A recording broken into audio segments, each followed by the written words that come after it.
Um, it all started in 6th grade. That was the first time that I met her.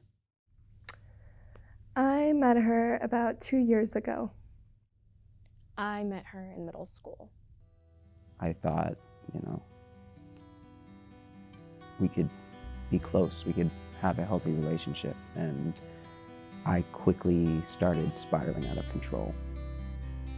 I began self-harming. I began hurting myself because I was guilty for spending time with her, but I couldn't stop.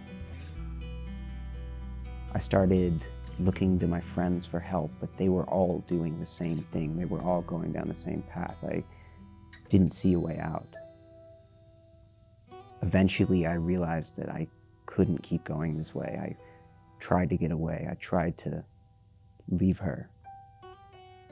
And within days, I was already back, and it was worse.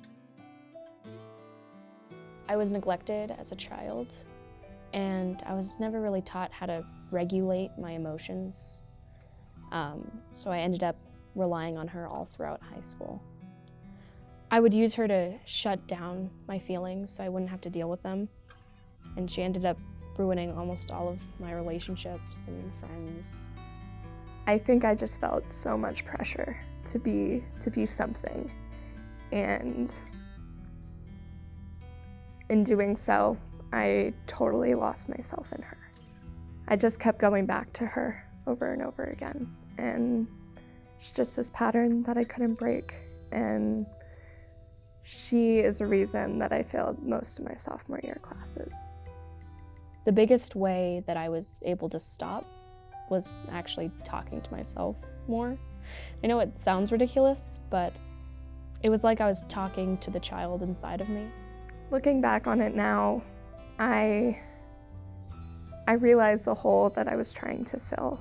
But when you're in the moment, you don't credit any of your pain to what's actually going on.